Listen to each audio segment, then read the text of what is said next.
a la presentación del libro Los Cuentos Desastrosos. Para aquellos que no me conocen, mi nombre es Tania López Marrero, yo soy profesora del Departamento de Ciencias Sociales y gestora del proyecto 1867, del cual Los Cuentos Desastrosos son parte. Pues miren, yo estoy bien contenta de ver personas que hacía tiempito que no veía o que veía por ahí pero no tenía tiempo de verlos mucho, así que estoy bien contenta de que finalmente se estén presentando los cuentos, y nos dio mucho trabajo seleccionar una fecha en que todos y todas estuviéramos disponibles de San Juan, que no hubiera actividades de humanidades, que los estudiantes pudieran participar. Y la única fecha disponible más cercana era hoy, el 29 de octubre. Y esa fecha como que a mí me recordaba algo, pero no sabía qué era, y cuando me estaba preparando para la actividad, recordé que hace 157 años pasó sobre la isla el huracán San Narciso.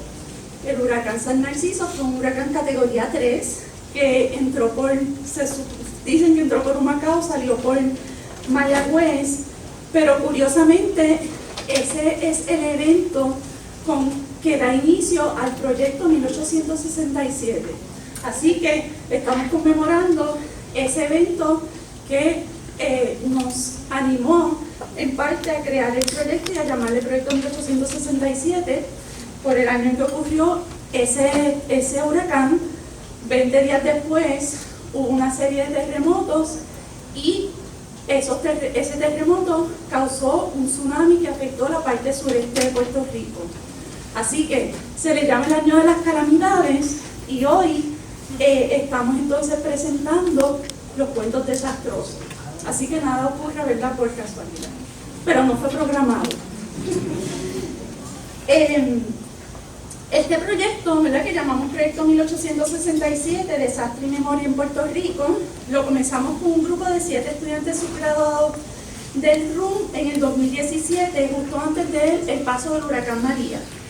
Su propósito era y sigue siendo abordar y documentar las amenazas naturales a las que estamos expuestos y los desastres que han ocurrido en la isla a partir del año 1867, además de ofrecer experiencias de investigación y labor creativa a estudiantes del RUM. Entonces, desde que comencé el proyecto, yo siempre tenía la idea de que uno de los componentes quería que fuera hacer cuentos de la información que recopilábamos como parte del proyecto. Pero pues ya ahí, esa cuestión de hacer cuentos no es parte de mi expertise ni de mi experiencia, así que tenía que buscarme a alguien que pudiera colaborar conmigo, y yo creo que fue, no sé si te acuerdas, Diego, el primero o segundo semestre de cuando empezamos a dar esas clases virtuales por la pandemia. Diego Sebastián López Burgo tomó la clase de geografía física conmigo, y era de los pocos estudiantes que siempre prendía la cámara, siempre hablaba, y era entre los estudiantes que me animaba a seguir dando la clase. Bueno, en esas clases yo doy opciones de hacer unos ensayos, unos proyectos un poco más creativos en reemplazo por exámenes, y Diego recuerdo que escribió un pequeño ensayo sobre los terremotos del 2020 y lo que pasó en Guánica. Y a mí ese ensayo me encantó. Y yo me dije, bueno, con Diego vamos a hacer los cuentos. Entonces, nada, lo invité y él muy gustosamente me dijo que sí. El programa SIGRAM dio unos fondos semillas para unas ayudantías, y Diego entonces buscó un grupo de estudiantes de literatura comparada, algunos que yo conocía, otros que no conocía, otros que estoy conociendo físicamente ahora mismo, están ahí en la pantalla, y entre todas y todos pues decidimos, conceptualizamos los cuentos desastrosos, y decidimos que en vez de estar en lugar de escribir cuentos de desastres del pasado, pues cada cual decidió escoger un desastre que lo nombrado o no nombrado, y cada estudiante pues escribió un cuento, ¿okay?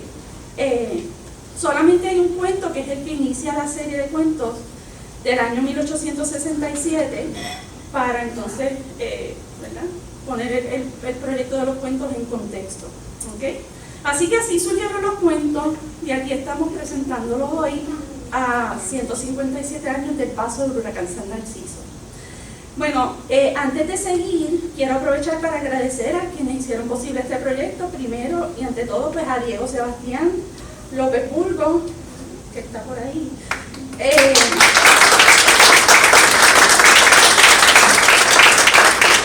Por aceptar la encomienda de trabajar conmigo, compilarlos, editarlos, además de que redactó 2 cuentos, a las y los autores Isamar González Párez, que también está por ahí,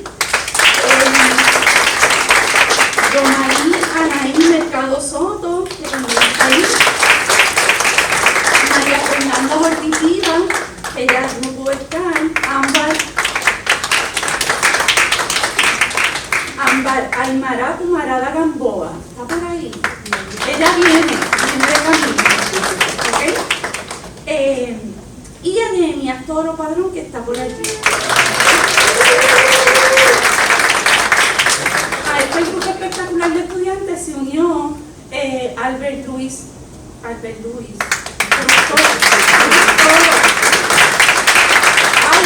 lleva trabajando conmigo hace mucho tiempo y él hizo esas ilustraciones, la portada junto con Cintia Lee del programa Sea Grant.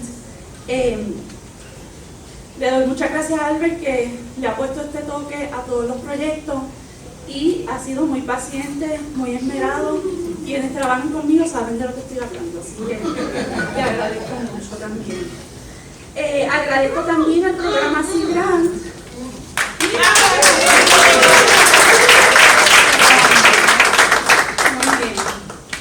Agradezco también al programa Sea Grant de la Universidad de Puerto Rico y a Humanidades Puerto Rico por apoyar el proyecto y facilitar la producción y publicación del libro. Del programa Sea Grant reconozco y agradezco particularmente a Cintia Lee Gotay por su trabajo de maquetación y diseño de portada junto con Albert, y a Ruperto Chaparro y Lilian Ramírez, que están por aquí también, que siempre apoyan los proyectos. De Humanidades Puerto Rico agradezco a su Heidi Chaparro, que está por ahí, a la Isabel, que también está ahí, que desde que pues me aparecí por allí, le presenté el proyecto, lo acogieron con mucho entusiasmo, así que le doy las gracias también por eso. Agradezco también a Lisette Rolón Collazo, que está por ahí.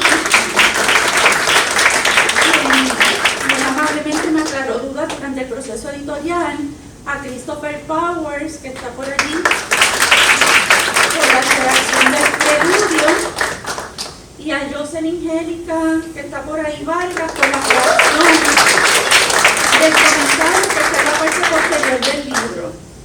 Y nada, a todos ustedes, a todas y todos ustedes por estar aquí con nosotros celebrando la publicación de este libro. Así que ahora los dejo con Sonia Canetti y después con Ruperto Chaparro para un breve saludo.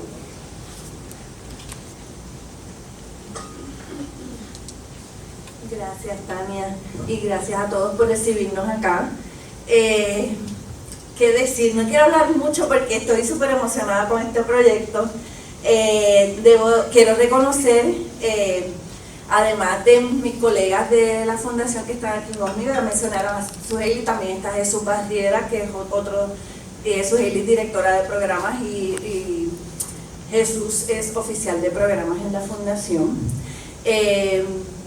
Me alegra que la fundación ha dado unos cambios importantes en estos últimos años y uno ha sido abrir las puertas a una nueva generación de humanistas, y me alegra ver la coincidencia con estos proyectos también, que un poco cambian modelos que hemos tenido en nuestro sector por mucho tiempo, que dirigirnos a los otros como receptáculos de nuestras obsesiones, ideas, preguntas, en vez de como aquellas personas con las que dialogamos, con las que pensamos juntos, con las que nos desencontramos y nos volvemos a encontrar. Así que me hace muy feliz que estamos viviendo una coincidencia de espacio para nuestra juventud y de levantar su derecho a tomar la palabra y la escritura.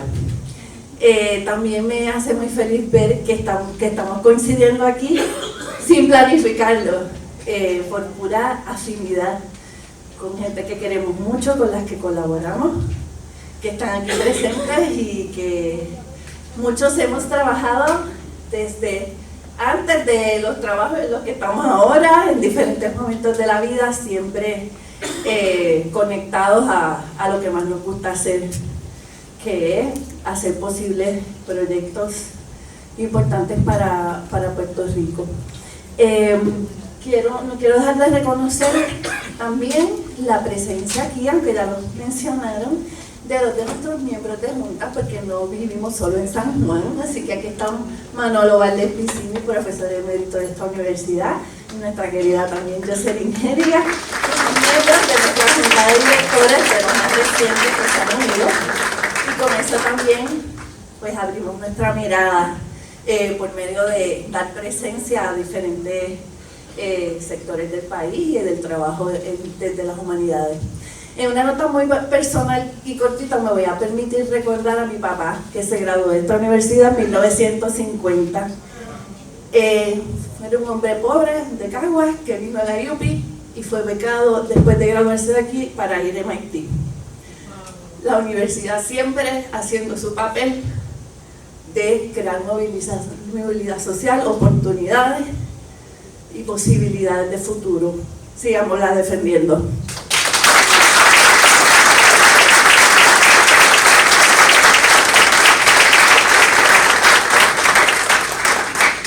Gracias, Sonia. Chaparro, breve. De estar aquí, porque primero que todo, yo tengo mucha fe en los jóvenes, en los estudiantes, y es cuestión de darles la oportunidad. Para eso es la universidad. Yo creo que es cuestión de darle oportunidades a los jóvenes de que puedan desarrollar proyectos, de que se relacionen con los profesores, con otros estudiantes, en unos asuntos diferentes del vacilón, porque el vacilón hay que hacerlo, pero yo creo que también es bueno cuando uno se da cuenta que puede producir, que puede dejar un legado en la universidad. Y agradezco a Tania, porque Tania también tiene esa misma manera de pensar, de darle oportunidad. Y quiero que sepan que en la Universidad de Puerto Rico, allí en el programa SIGNAN, estamos a las órdenes para todos ustedes. Cuando tengan proyectos, cuando tengan cualquier cosa que se les ocurra, visítennos y vemos cómo podemos colaborar para darle oportunidad a nuestros jóvenes a desarrollarse. Gracias. A seguir con la actividad, tenemos dos comentaristas que van a estar dando una breve reacción sobre los cuentos. Tenemos a Christopher Powers, quien es profesor en el programa de literatura comparada y de la maestría en estudios culturales y humanísticos del Departamento de Humanidades del Recinto Universitario de Mayagüez.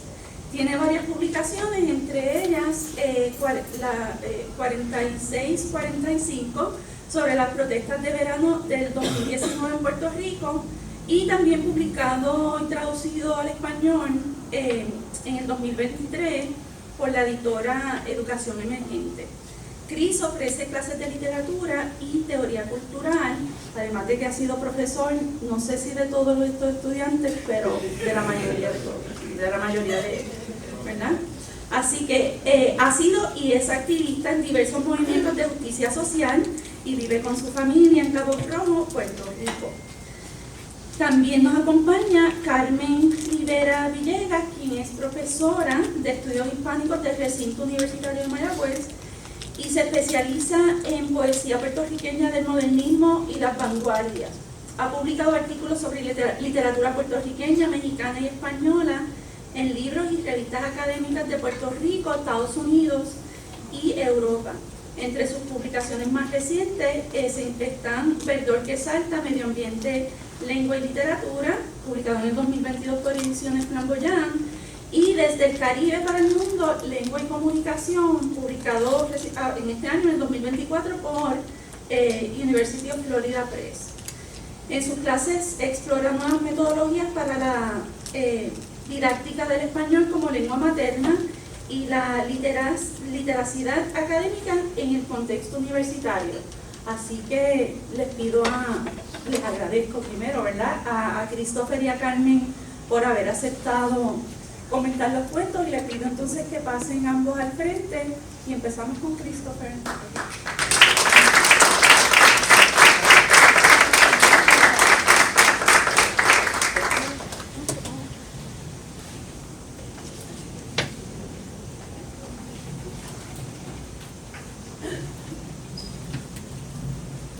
Gracias, Tania. Y un agradecimiento especial a Tania por la oportunidad de colaborar en el proyecto y en general de compartir muchos estudiantes en esta y otros proyectos. Vamos a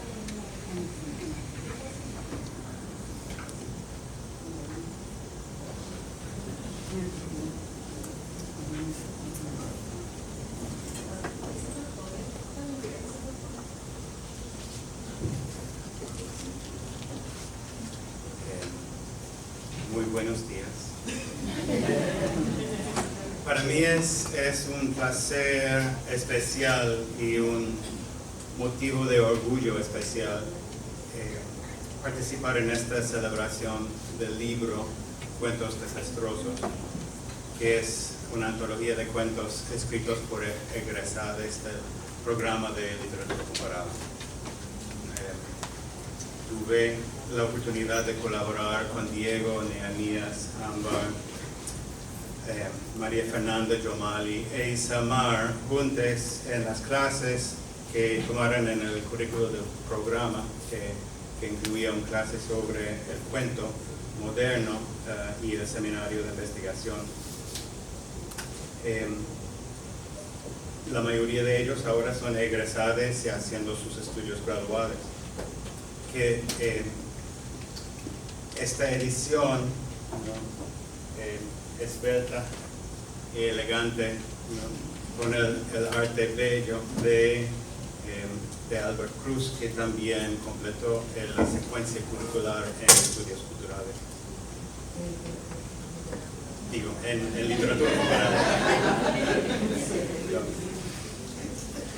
Este volumen toma a su lado a otras publicaciones literarias de egresados del programa de literatura comparada en años y décadas recientes. Tengo algunas copias aquí de libros, por ejemplo, por Nicole Delgado, Abdel Echevarría, Roque Salas, que son egresados del programa y que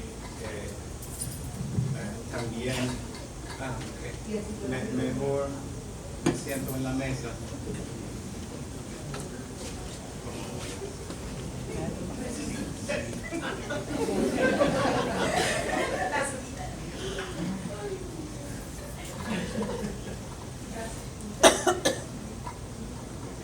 Gracias. Mucho más cómodo. Este volumen toma a su lado a otras publicaciones de egresadas del programa de literatura comparada, ¿no? Por ejemplo, como mencionaba, Roque Salas, Abdel Echevarría, Nicole Delgado, pero también al lado de publicaciones de la Asociación de Literatura Comparada, una asociación que ha sido muy activa a través de los años y que ha autopublicado colecciones de poesía y prosa narrativa. Todos estos productos demuestran la intensa productividad que ha caracterizado a los estudiantes del programa, que es pequeño y fuerte como el Pitire. Su afán de participar en fomentar la cultura literaria en el país viene del alma, con el entusiasmo de la juventud y las perspectivas inesperadas que asombran y inspiran, vienen de la imaginación infatigable y resistente. Pero esta presente generación de jóvenes es la que se maduró en el Puerto Rico de Promesa, María, el verano del 2019, los terremotos del 2020 y la pandemia. Cuentos desastrosos es un registro de su experiencia. Leo del preludio que escribí para el volumen. Los desastres rompen con todas las certidumbres, también con los silencios y las negaciones, a veces acumuladas por generaciones. Estos 7 cuentos desastrosos demuestran la intensa creatividad de una generación cuya juventud ha sido marcada por la destrucción de huracanes, terremotos, pandemias, pero también por las oportunidades que surgen en sus huellas. Su perspectiva es la de las vidas haciéndose en los escombros de María, los terremotos y el COVID-19, en tiempos de la desposesión y el desplazamiento.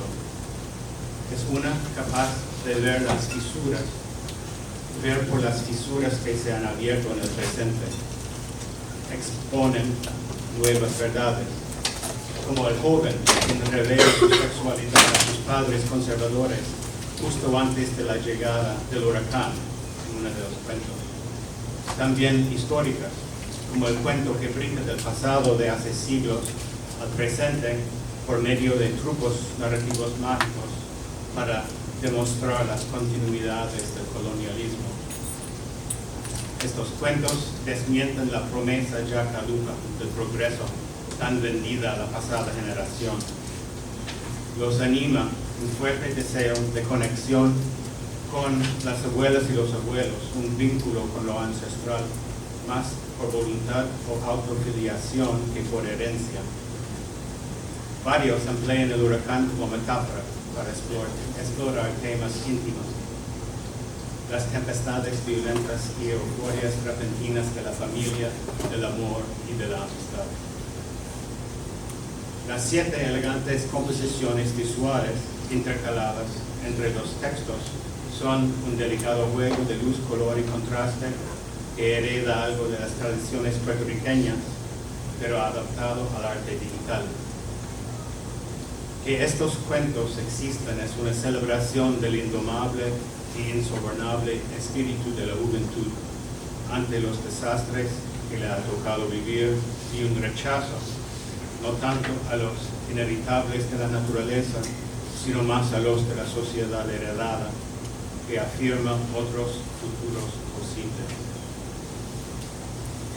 Cito el comienzo del primer cuento. Un paisaje tétrico se extendía frente a sus ojos.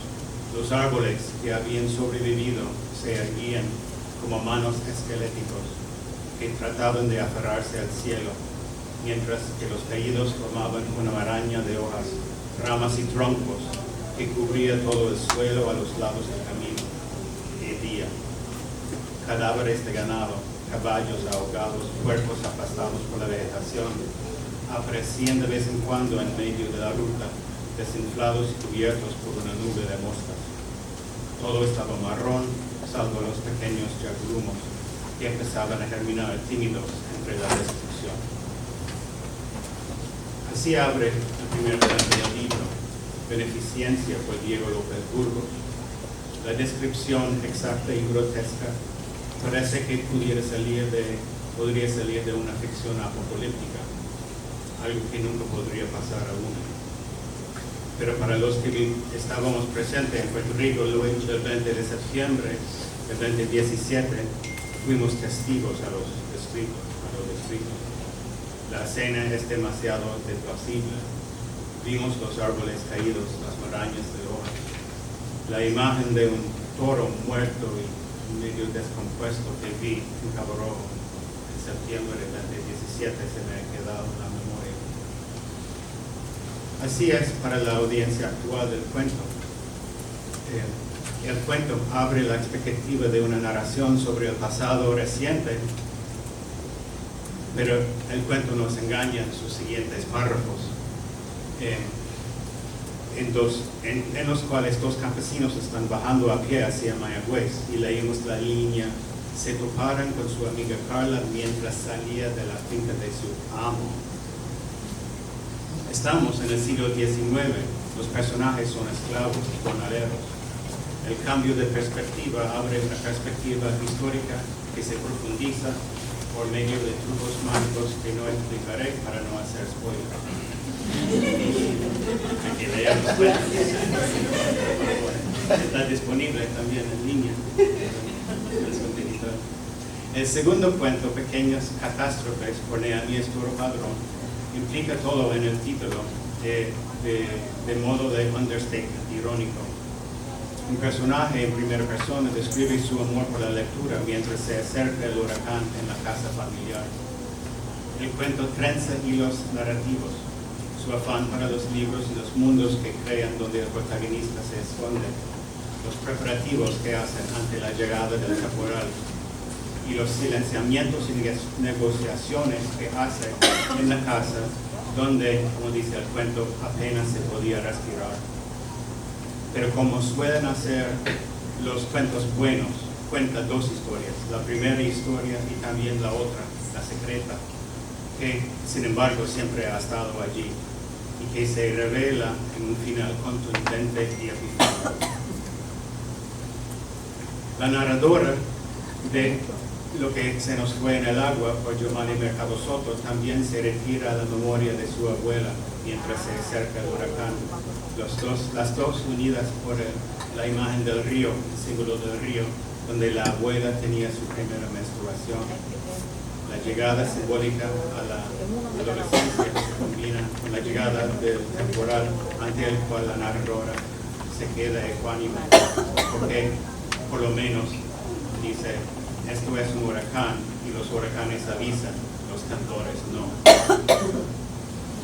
El cuento registra el vínculo selectivo con los ancestres que ha marcado la generación que ha visto la ruptura con la normalidad, que es una ruptura también con la tradición. Estoy casi terminando. Estamos en un año electoral.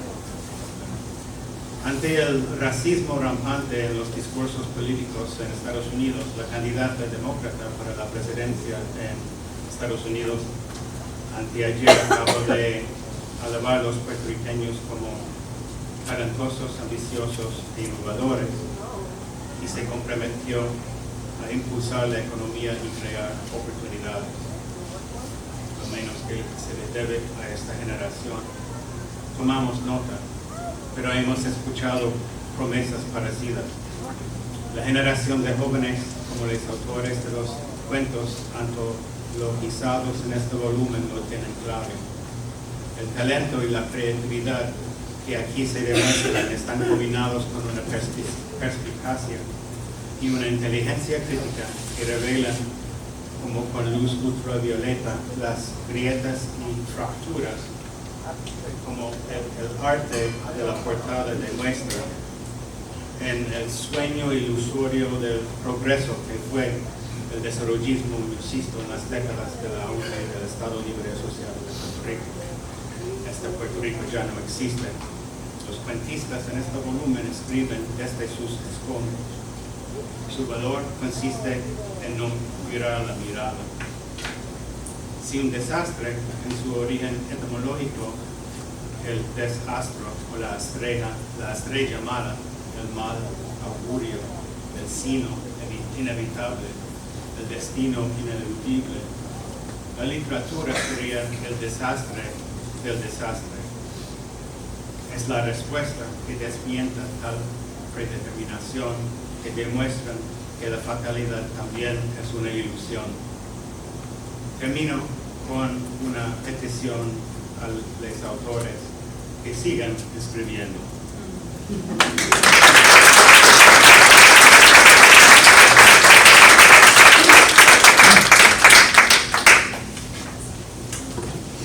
Buenos días. Muchas gracias, Tania, por la invitación. Siempre es un placer inmenso compartir la mesa con Christopher y siempre coincidimos en lo que decimos, así que cuando me escuchen van a ver puntos en contacto y ver las caras de algunos de mis estudiantes aquí y de colegas queridos y admirados, pues le causa mucha alegría. Voy entonces a leer la presentación. En medio de la situación universitaria desastrosa que nos ha tocado presenciar, ver y leer cuentos desastrosos es un oasis.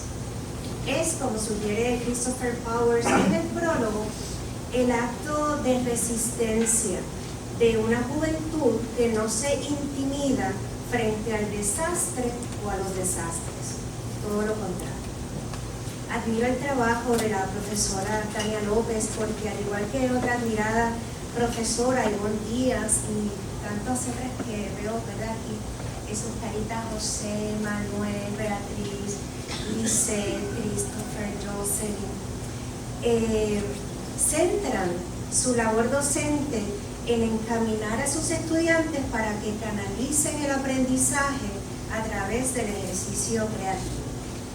Es el acto de creación lo que mantiene el espíritu universitario incólume a pesar de los desastres impuestos y autoimpuestos también. Este nuevo proyecto enriquece la importantísima colección del proyecto 1867. Es una edición cuidada y preciosa que merece reconocimiento. Christopher menciona en su preludio que las imágenes, por ejemplo, heredan algo de la tradición puertorriqueña del arte gráfico y concuerdo con él.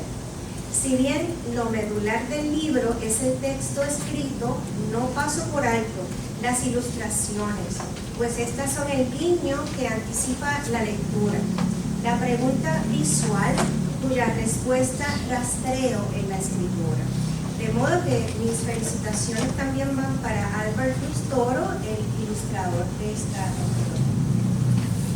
Mi profesión básicamente gira en torno a las palabras, así que no es de extrañar que siempre tenga una curiosidad grande por lo que éstas significan y de dónde provienen.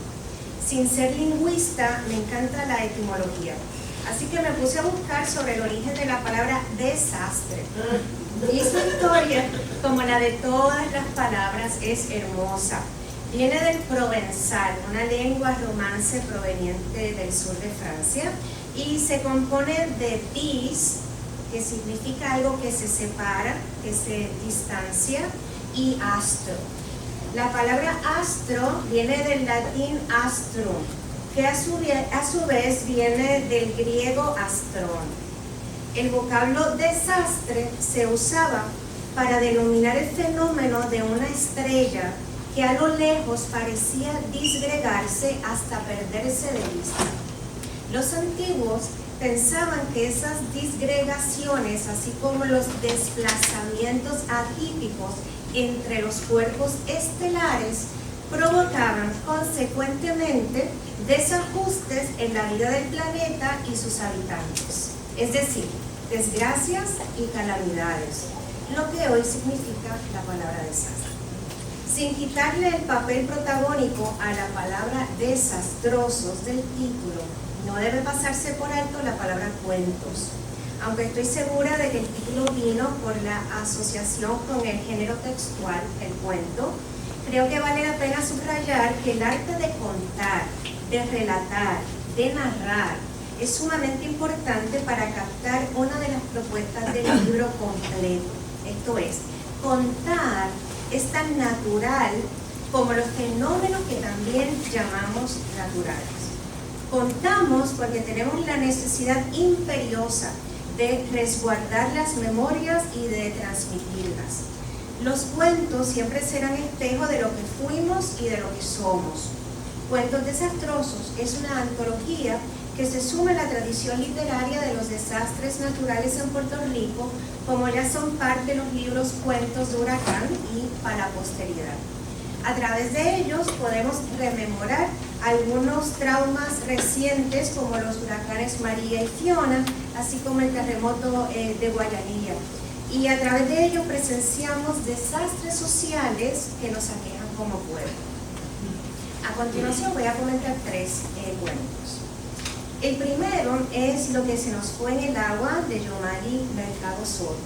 En este cuento se conjugan las imágenes primigenias del agua y la sangre para narrarnos el rito iniciático de dos mujeres, la abuela y la nieta. La autora hilvana dos tramas, una en el pasado, donde aprendemos de la niñez de la abuela Ita, y otra en el presente, donde Nati, la nieta narradora, espera con su familia la llegada de un huracán. Ambas tramas interactúan por virtud de dos torrentes parecidos, el de la menstruación y el del agua purificadora.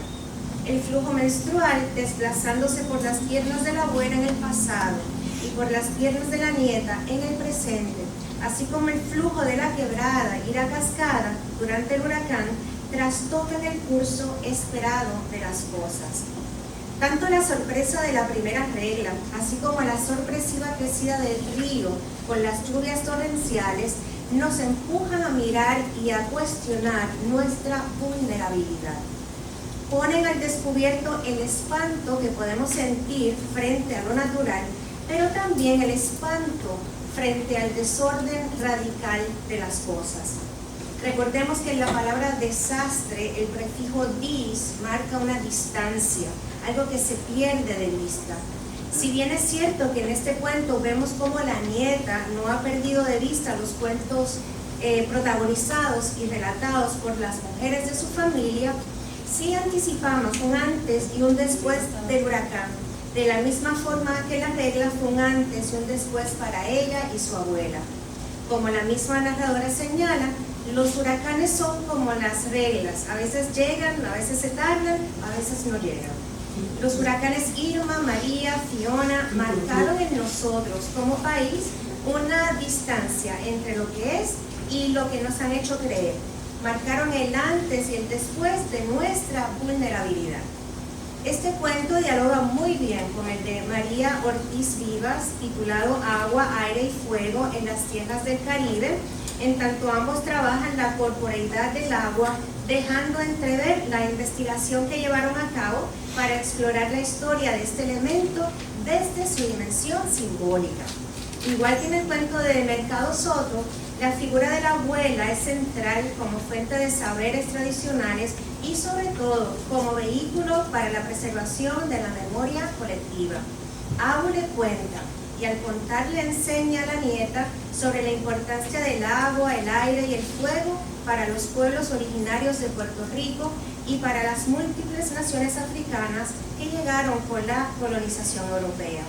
Con esa intención nos adentramos en el universo mítico de los taínos, para quienes el agua era vida y el fuego resistencia. Pero como en su visión del mundo la dualidad era la norma, el agua también era muerte, los colonizadores llegaron por el agua, y el fuego era rendición, como cuando los europeos se aprovecharon de su debilitamiento durante la ceremonia de la jojoba. Ortiz Vivas traza la historia de acontecimientos importantes de la resistencia puertorriqueña a través de los siglos, no solo de los taínos, sino de los cimarrones durante el periodo español y de los ponceños en el almacén de municiones del Polvorín, un año después de la invasión estadounidense. Curiosamente, si en el primer cuento el agua se presenta como símbolo de los recuerdos y por tanto de la memoria, en este cuento la tierra se postula, más allá de lo simbólico, como memoria misma. La narradora dice que la tierra es el mayor de los archivos, porque guarda todas las historias y sus restos, y creo que tiene toda la razón. Por último, tenemos el cuento Estrenos de Guapa, de Isamar González Páez.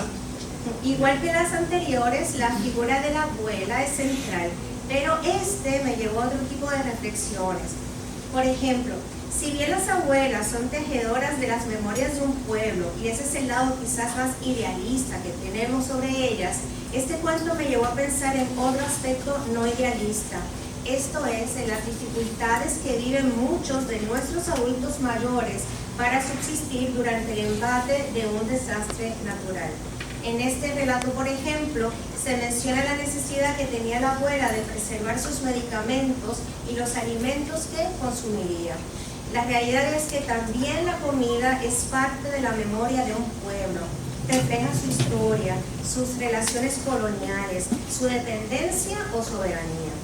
Contar y comer son ritos a través de los cuales alimentamos y preservamos nuestras memorias. No en balde, en este cuento los protagonistas, dos universitarios en su cuarto año, se sientan con café en mano a ver la misma película, tantas veces repetida por guapa.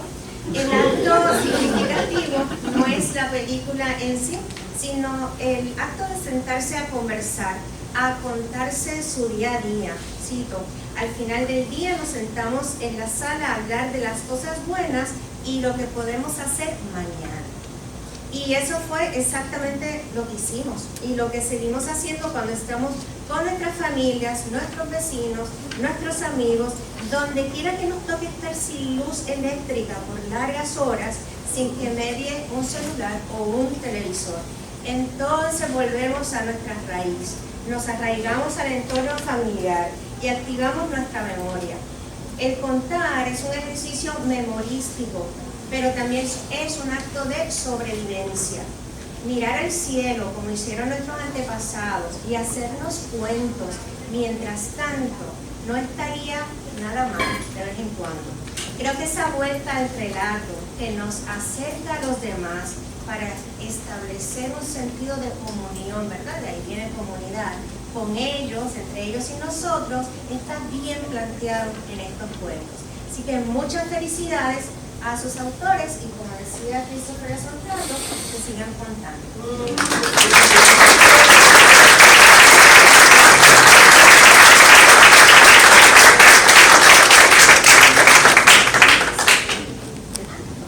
Bueno, pues muchas gracias por esos comentarios. Brevemente sobre el título, Cuentos Desastrosos. Recuerdo que cuando empezamos el cuento, Diego creó un Google Doc para que fueran escribiendo sus cuentos y temporariamente le llamamos Cuentos Desastrosos y pues seguimos como que con los cuentos desastrosos y ese fue el título, así que de ahí parte viene ese título. Bueno, antes de escuchar la reacción de los y las autoras, vamos a unos minutitos para que varias personas lean unos segmentos de los cuentos, de algunos de los cuentos, empezando por el cuento Beneficencia de Diego Sebastián López Bulbo, quien será leído por la amiga y colega Jocelyn Angélica.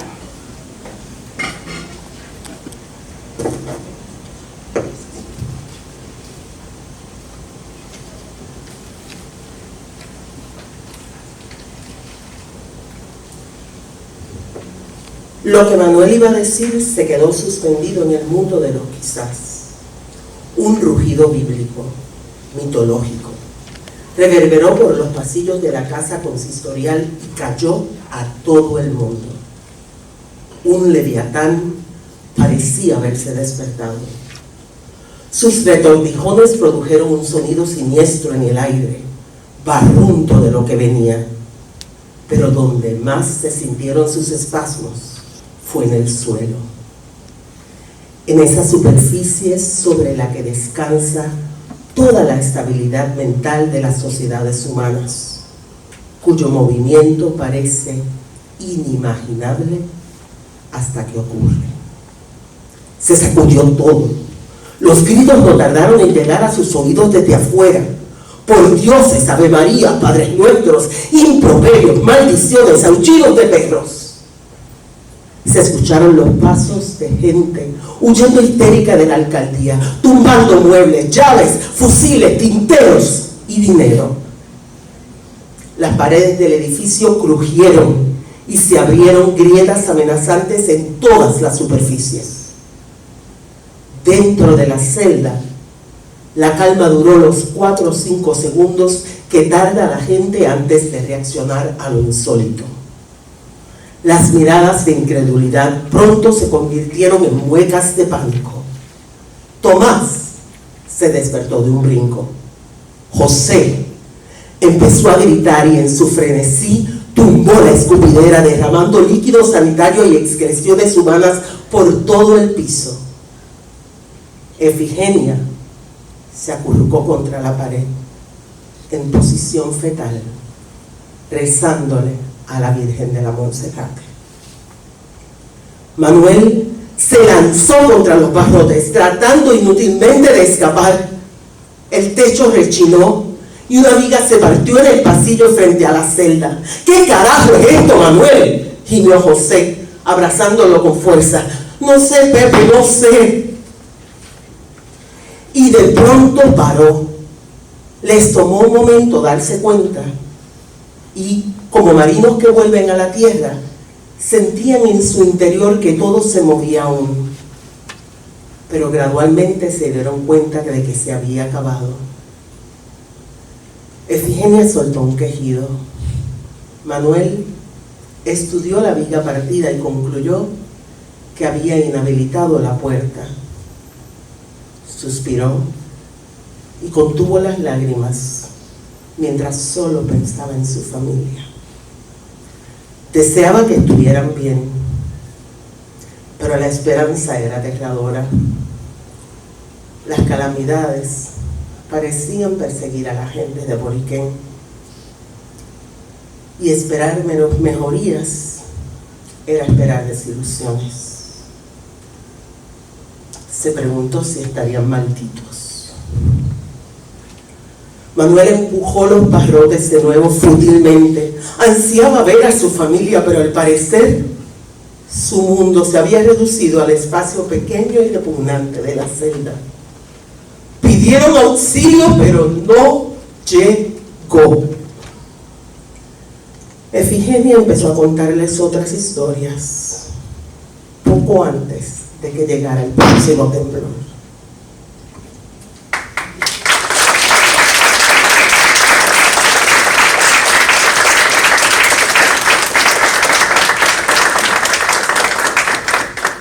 Ahora escucharemos un segmento de pequeñas catástrofes leído por su autor, Nehemías Toro Padrón.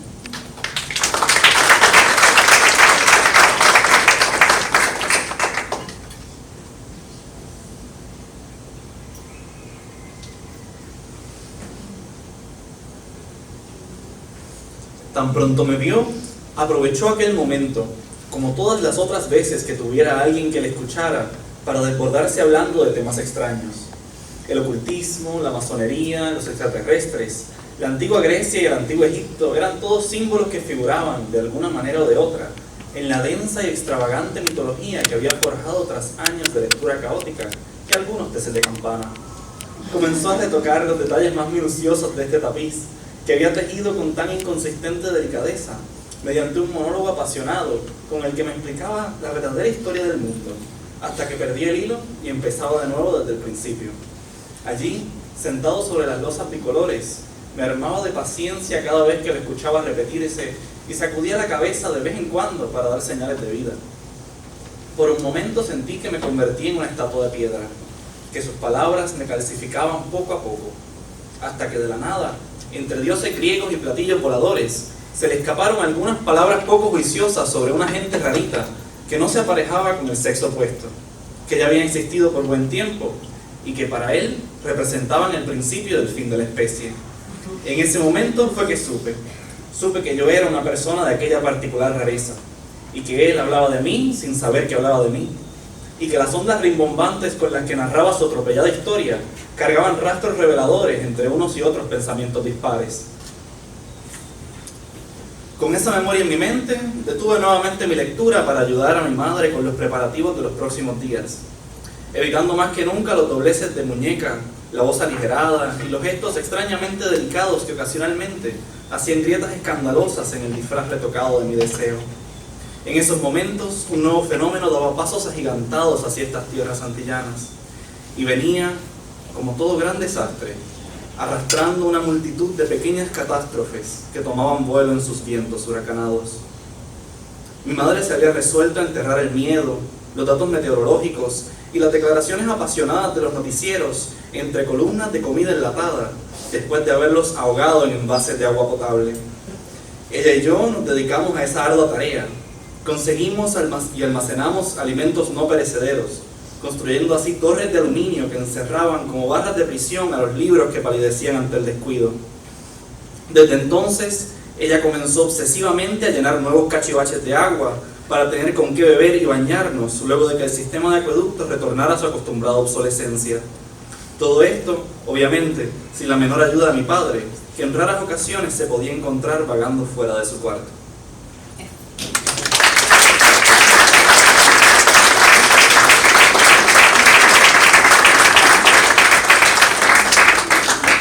Pues ahora tenemos a la amiga y colega Carmen Hernández de la Universidad de Puerto Rico en Río Piedras, quien estará leyendo una porción del cuento de Yomari Anaí Mercado Soto, Lo que se nos fue en el agua.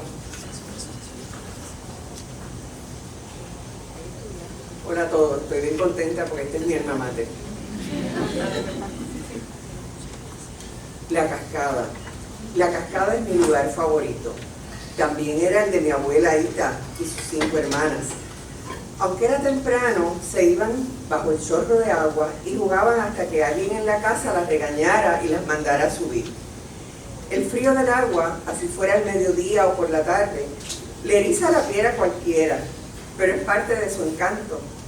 Ese día, abuelaita llevaba una bata blanca que le quedaba pequeña, así que la apretaba en las mangas y le llegaba hasta la mitad de los muslos.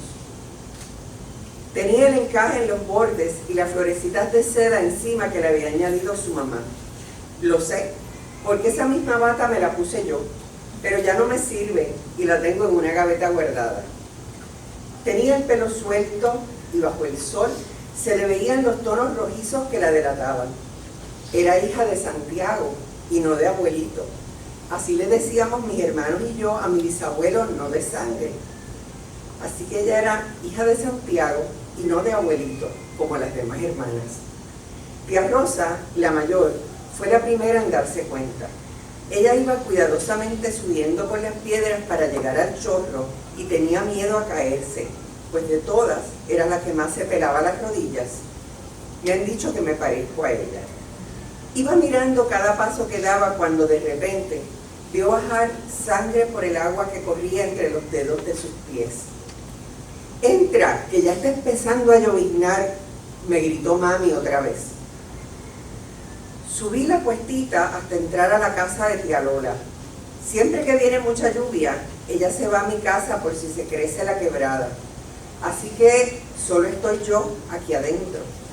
María me enseñó muchas cosas. Ahora siento que sé cómo empiezan los huracanes y el tiempo de gracia que dan cuando se empiezan a asomar por el cielo. La otra vez, ese tiempo de ansiedad antes de que no se pudiera estar afuera, lo pasamos viendo las noticias en vez de aprovecharlo para hacer algo que no tuviera que ver con el huracán. Por eso hoy estoy velando la quebrada desde la ventana del cuarto mientras va creciendo. Ya no veo la cascada y no me queda mucho tiempo.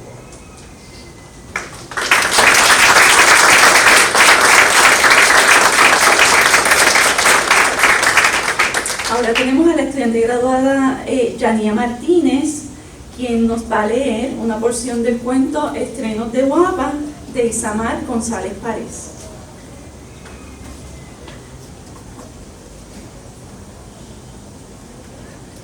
Muy buenos días a todos. Les confieso que estoy un poco nerviosa. Esto trae muchos recuerdos y tal vez también triggers. Así que continúo con el texto. Mi abuela siempre ha sido fuerte y para su edad contaba con un estilo de vida bastante saludable. Con la vejez, alguna que otra condición apareció, pero con la ayuda de todos en la casa se logró acostumbrar. Hicimos ajustes en todo y aunque se mantenía viviendo en su casa para aquel entonces, luego de María se tuvo que mudar con nosotros. La transición hacia nuestra casa le vino bien, pero no era lo mismo. Dependía mucho de la ayuda que le dábamos a causa de la falta de luz y la comida no era la más saludable para una persona con sus necesidades. La comida que preparaba era de lo mejor que se comía. El olor a arroz con gandules siempre se filtraba en la casa y yo sabía que ese día se iba a comer bueno. En las tardes subía a la casa de abuela con té y nos sentábamos a hablar de lo más random. Y si pasábamos la noche, terminábamos en la sala viendo la película del día en el Canal 4. Ahora, años más tarde, hacemos lo mismo en nuestro hospedaje. Cuando tenemos la oportunidad nos sentamos a ver qué estreno vuelven a lanzar por el canal para verlo en la sala y recordar a abuela. Te la recuerda tal y como la veía antes en la marquesina de su casa, bailando al sonido de los discos que guardaba en un maletín viejo. En mi caso, la imagino en la cocina con la greca en la mano, sirviendo café y llamándome para ver cuánto azúcar quería en el mío. Le decía 2 cucharadas y siempre me miraba de reojo y me contestaba: tú eres como el pai, tú eres como tu pai, siempre con mucho azúcar. Me reía, porque era verdad, me gustaba el café dulce, a diferencia de ella que decía que el café se tomaba puya. Por eso, si tengo la oportunidad, cuando Te y yo llegamos al hospedaje, preparo café en la greca que me traje de casa. Hoy no era un día diferente, la rutina seguía y aunque había uno que otro cambio desde ese año, el anuncio de una tormenta causó incomodidad entre nosotros. La amenaza climática era un tema constante, pero no era lo único que causaba precaución en los puertorriqueños. Las repercusiones que surgían luego del paso de la tormenta era lo más preocupante. Lo único que no faltaba era el apoyo que se sentía entre la gente del barrio, dando como podía su granito de arena.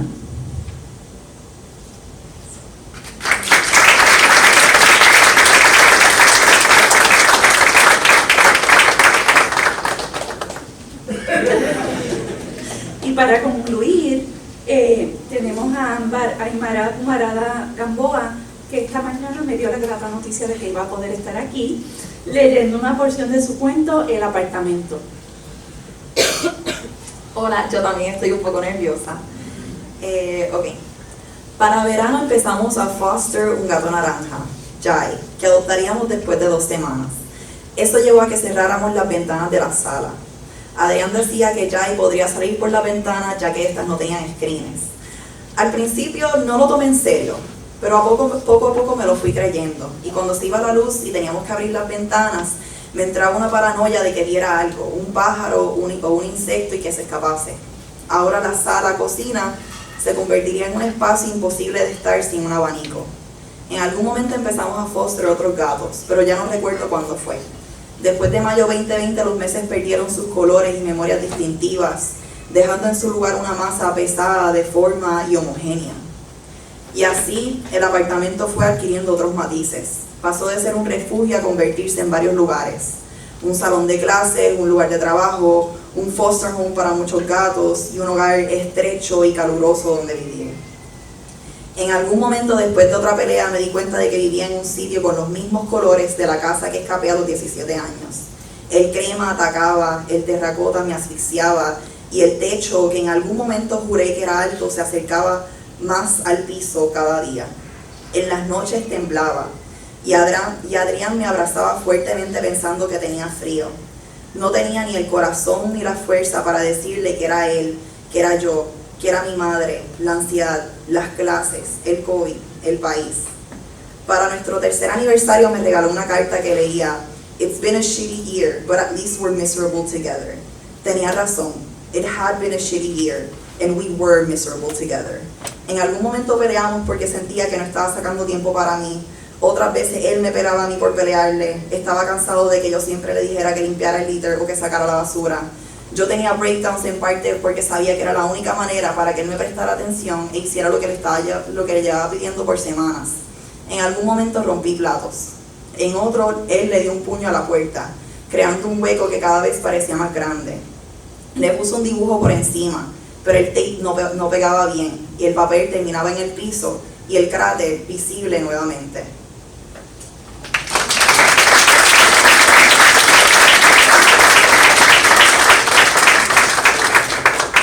Muchas gracias a todos los lectores que fueron voluntarios muy tarde ayer en la noche. Así que le agradezco mucho el que hayan aceptado.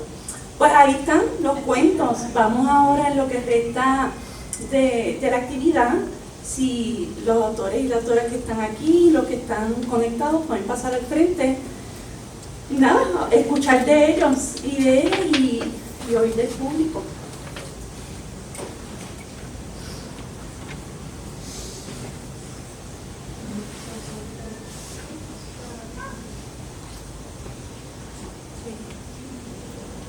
José Diego, quizás tú quieras empezar.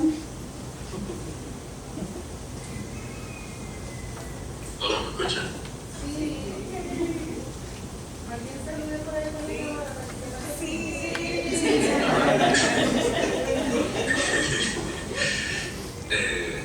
Pues nada, estoy muy emocionado de que esta actividad se esté dando. Me siento bien orgulloso de estar aquí con todas estas compañeras con quienes tuvimos este embeleco hace unos años y a veces parecía que no iba a pasar nada, después pasar mucho. Pues, no sé, y estamos aquí, tenemos el libro y es bien emocionante ver a todos después de varios años de cada cual yéndose por su lado y siguiendo su carrera y no sé, estoy bien contento. No sé qué añadir a lo que ya se compartió sobre análisis de los cuentos o sobre el proceso de la creación de los cuentos. No sé si hay algo que le interese particularmente a la audiencia sobre esto desde mi perspectiva. Puedo leer alguna parte del cuento o no sé, pero No sé si alguien tiene un pie forzado para que diga. no sé. Sí. Yo tengo una curiosidad sobre el proceso de editar el trabajo de colegas, de compañeros, ¿verdad? No sé cómo uno aborda eso, cómo uno se distancia lo suficiente para mirarlo con ojo crítico desde afuera y desde adentro. Ese proceso, pues no sé si... Ok, buena pregunta. Sí, fue un proceso interesante al principio. Yo creo que como vengo de un trasfondo de haber trabajado en el centro de redacción del recinto, se me hizo un poco más fácil distanciarme de las personas que habían escrito los cuentos y mirarlos como texto objetivamente y ver que estaba funcionando y que podía mejorarse. Pero naturalmente nunca uno puede distanciarse por completo porque en el proceso de edición siempre hay que tomar en cuenta las intenciones originales de sus autores y pues fue un proceso de leer el cuento, anotar las cosas que pensábamos que podían trabajarse un poco, comunicarnos con sus autores, escuchar qué les pensaban sobre nuestras sugerencias, escuchar cuáles eran sus sugerencias y pues negociar hacia dónde queremos llevar el texto hasta el estado en el que están actualmente. Pero yo siento que fluyó bastante bien dentro de todo. Claro, siempre por la responsabilidad que había durante el semestre habíamos estado en la comunicación se volvió un poco difícil, pero se pudo eventualmente y creo que todos estamos satisfechos sobre cómo quedó el producto final. Y tampoco estuve solo en el proceso de edición, hubo varias personas que también participaron en ello. Pues, si quieren añadir algo, su experiencia. Yo tengo una pregunta. Sí. ¿Alguno de los puntos es de alguna experiencia personal de alguno de ellos? O sea, no es un cuento...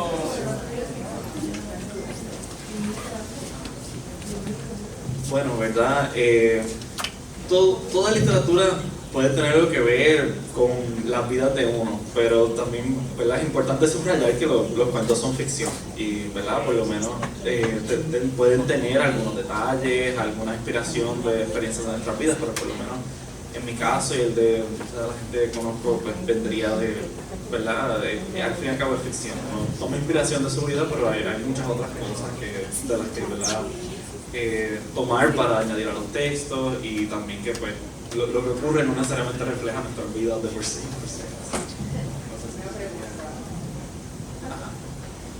¿Es la primera experiencia como escritores o ya ustedes escribían y se gustaron porque ya tenían ese interés y habían hecho algunos intentos anteriormente a esta publicación?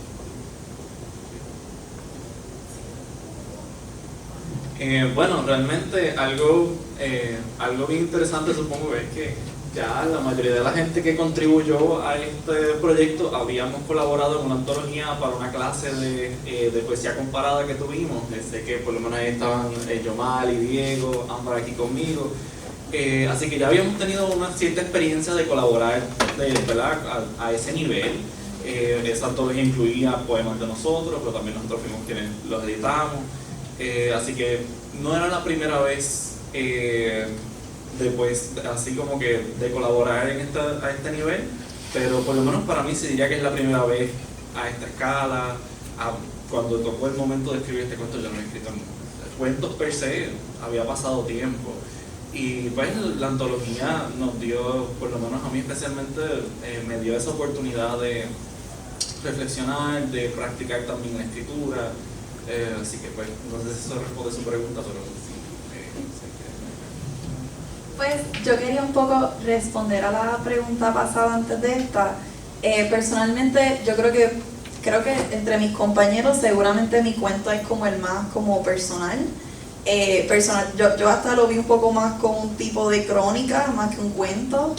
En verdad fue porque Tania me dijo, ya tenemos varios cuentos sobre el huracán, so si quieres puedes incluir algo de la pandemia, y yo como se me hizo tan difícil pensar en algo que lo incluyera todo, y dije, pues qué tal si hablo sobre mi experiencia, y en verdad fue bien cool en términos de como que me permitió, yo no sé ustedes, pero yo no recuerdo casi nada durante el huracán, y mucho menos había hecho el ejercicio de pensar en la pandemia. O sea, cuando nosotros estábamos escribiendo esto fue como 2022, 2023.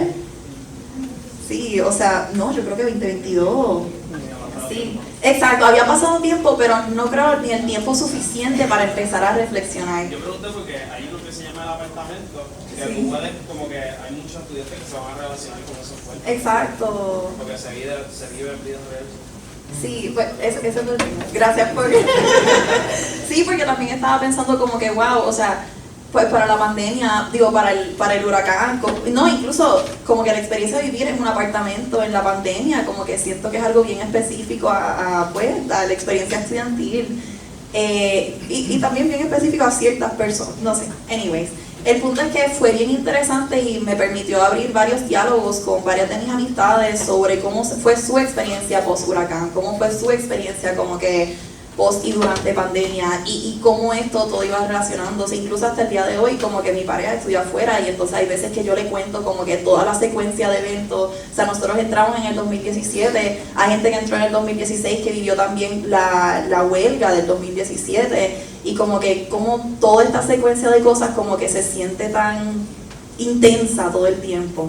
Y fue algo increíblemente como que sanador escribir, y le agradezco mucho a Tania como que por darme como que ese un poco pie forzado a de pronto explorar cosas que no había tenido ni el tiempo y honestamente ni las ganas y el espacio para explorar debidamente. Así que muchas gracias. Si podemos ir un poquito a lo que dijo Ámbar, cuando Ámbar empezó a redactar su cuento, ella estaba tomando la clase de geografía humana conmigo, y en esa clase hablamos de la diferencia entre espacio y lugar, y entonces pues ella muy hábilmente aplicó esos conceptos en su cuento, así que también. Sí, la pregunta por ella. Esto quizás sea una pregunta media obvia, pero leyendo el cuento de Ámbar y ahora los excerpts de los demás, yo siento como que este layer de horror entre todos los cuentos, en el suspenso que utilizan en la narrativa, el de Ámbar en particular, algunas veces puede ser medio creepy, pero el de Nehemías tiene como que este suspenso de como que un problema que está brewing en la familia, aparte del desastre del huracán. Y el de Yomali tiene un nombre que creo que, bueno, no sé, es una alusión, creo, a las cosas que perdimos en el fuego, lo que se nos fue en el agua, que también es una antología de cuentos de horror. Así que quería preguntarle a todos los autores, ya que los tengo aquí, si fueron inspirados para usar como que ese mecanismo de horror en sus cuentos.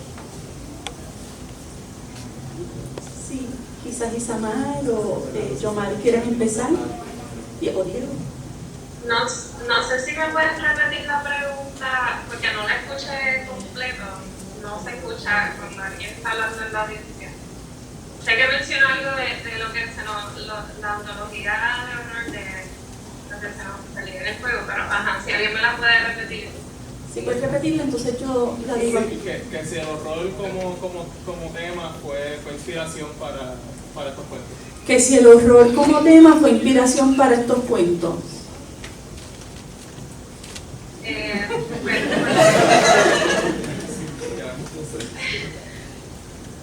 Para mí sí lo fue, porque yo estaba haciendo mi investigación en ese mismo semestre, o por lo menos empezando a escoger mi tema, y uno de los textos que escogí fue ese, que lo hice la investigación con el profesor Powers, y entonces fue algo bien, como que yo pienso que ese cuento fue una combinación de un montón de influencias que tenía en el momento, y sí, definitivamente tuvo que ver, y a la misma vez combinar la sangre con el agua, y fue como un viaje bien fuerte en el que yo me fui, de historias también de mi familia, y de mi background creciendo en San Germán, sí, fue como, yo diría que sí tiene que ver, y fue como una combinación bien rara de todas estas cosas que estaban pasando a la misma vez, sobre el último semestre. No sé si Samar tiene algo que decir también. ¿Aló, me pueden escuchar bien? Sí. Pues mira, lo primero fue, me encantó tu pregunta, y sí, el horror fue básicamente una inspiración, lo mismo que dijo la compañera Yomari. Cuando yo hice mi investigación me concentré mucho en los aspectos del horror y lo que surge de las transformaciones de personajes que representan como seres extraños, monstruos. Al escribir este cuento, yo quería mucho, ¿verdad?, enfocarme no tanto en el horror como se le conoce en el libro, favorite como horror books, como drama. Ustedes saben que cada vez que anuncian un estreno de voz para la película ya salido como 7 años. Simplemente un extremo, pero pues es lo que hay. Muy bien. Para mí, yo no creo que conscientemente estaba buscando incorporar elementos del horror necesariamente. En el primer cuento, Beneficencia, yo tuve que hacer una investigación bastante extensa sobre la época del 1867, busqué periódicos del momento, busqué fuentes que documentaban lo que pasó pocos años después, y estaba busqué el jíbaro de Manuel Alonso para tratar de buscar la manera en la que hablaba la gente en la época, nombres para diferentes cosas, contexto histórico. Así que en ese cuento siento que la influencia fue un poco más de la ficción histórica, y también, especialmente en las descripciones de la destrucción, estaba tratando de crear un ambiente un poco más apocalíptico o post-apocalíptico, que tiene elementos en común con el horror, pero no es exactamente lo mismo. Para el cuento de resquebrajamiento, tampoco estaba incorporando necesariamente elementos del horror, pero sí tenía mucho en común con lo que Isamar acaba de decir de la incertidumbre. Era una cuestión que tenía bien presente en mi mente en ese momento. Estaba pensando en el absurdismo, en el mito de Sísifo, y como uno sigue intentando, que siempre vuelva a fracasar el intento, y pues esta incertidumbre de qué era lo que iba a pasar después es lo que impulsa mucho mucho del cuestionamiento que hago en ambos cuentos que hay en la antología. Bien, pues muchas gracias. Tenemos un par de minutos más para un par de preguntas, así que...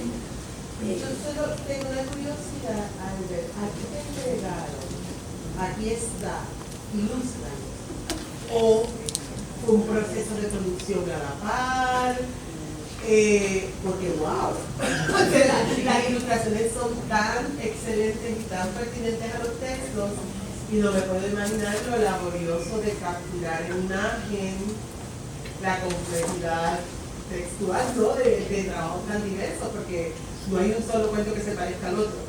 So, Albert, de eso. Sí. Bueno, pues realmente ilustrar en este proyecto fue un proceso que se llevó de forma independiente, ¿verdad?, al proceso de los escritores, así que pues yo tenía los textos por mi parte y en base a los textos pues me voy reuniendo con Tania e identificando cuáles son esas escenas que son emblemáticas o que capturan, digamos, como muy bien mencionaron los comentaristas, reflejan un aspecto, ¿verdad?, que es central dentro de la narración. ¿Verdad? Hacer las ilustraciones conllevó en sí su propio proceso de investigación, porque pues tenía que, además de indagar sobre, ¿verdad?, qué es lo que el autor, ¿verdad?, me está intentando comunicar, también era el proceso de yo como lector, porque pues ilustrar no es objetivo, sino que es una experiencia bastante subjetiva, pues encontrar qué también resuena dentro de mí, qué yo puedo hacer para que la obra del autor tenga esa, digamos, cómo puedo elevar la obra del autor, ¿verdad?, de forma que no le estoy, ¿verdad?, no es una intromisión, sino es como un encuadre. Pues entonces ese ha sido el proceso, es un poco, ¿verdad?, por mi parte, pero sí siempre, ¿verdad?, consultando.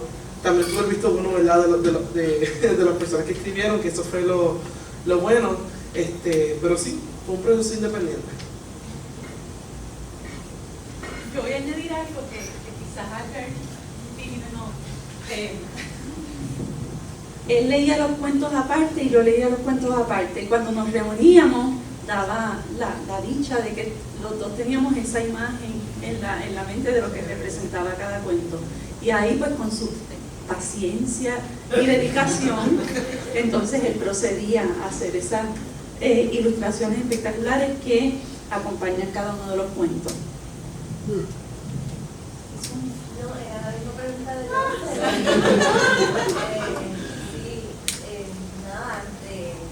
Ahora hago este trabajo de liderar una organización, pero yo soy editora de oficio y todo lo que y profesora de literatura también, así que ver ahí todo ese bello trabajo de pensar la literatura y investigarla para escribir es algo que a veces se pierde mucho de vista y es como una machaconería que yo tengo últimamente con el trabajo, porque sobre todo por el tema de la relación del escritor, del creador, con el humanista que es su crítico, hay siempre una idea de que el otro es quien tiene que validar tu trabajo para que ese trabajo se autorice o sea antologado, o se convierta en parte del canon, de lo que se estudia, de lo que se reconoce, ¿verdad? Así que me ha gustado mucho oírlos hablar con esa enorme competencia sobre la literatura y sentir, ¿no?, percibir esto, como esas fronteras que le otorgamos a las cosas, ¿no?, o que le imponemos, no son así, y como hay mucho espacio para a mí es un momento que quizá por el trabajo que hago me interesa mucho pensar a los creadores como sus propios críticos y como lo que hacen la exégesis de su propio trabajo, en lugar de, porque el creador es humanista también, y eso me parece que el libro lo pone tan claramente ante los ojos de uno que me parece un logro maravilloso. Y lo de las ilustraciones, pues también en la edición siempre estamos con esta idea las ilustraciones sirven al texto según el autor lo ve, son absolutamente autónomas, son un correlato, cómo las pensamos, ¿verdad? Y en eso pues hay muchas decisiones y me parece que tomaron unas decisiones bellísimas de mantenerse en esa secuencia que un poco, como tú lo dijiste, no es padre. Y está ahí. Eso me parece perfecta esa forma de escribirlo, pero además, con el libro como soy lectora, me encuentro algunas de las ilustraciones más bellas que he visto. Gracias.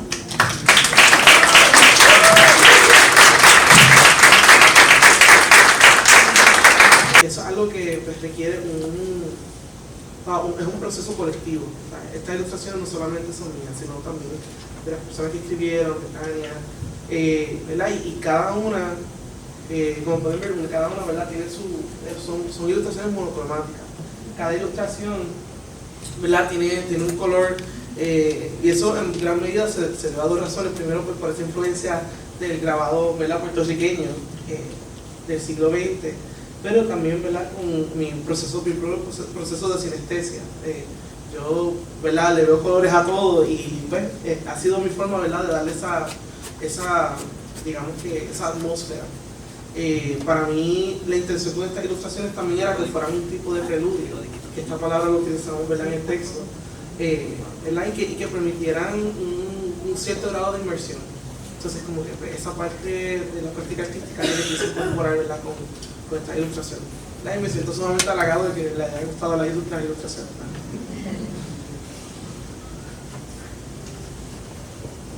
Si tiene alguna pregunta, comentario final antes de irnos, sí, por ahí.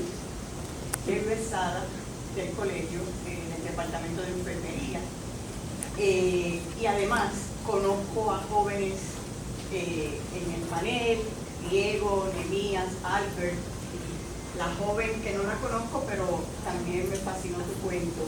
Y quiero además extender este saludo y felicitar al proyecto, porque vemos cómo a través de las artes también llegamos a puntos de sanación. Yo también escribo, además de estar inmersa en la ciencia de la enfermería, comparto que el 2020 yo renuncié a mi empleo en Nueva York porque venía a Puerto Rico a trabajar en los campamentos de Huánica como enfermera psiquiátrica, pero no se dio porque entonces surgió la pandemia y me tuve que quedar encerrada en la casa como todas y todos. Y entonces también me viene a la mente cuando veo esta conexión tan maravillosa que ustedes han logrado entre el cuento, literatura y la sanación y el proceso colectivo.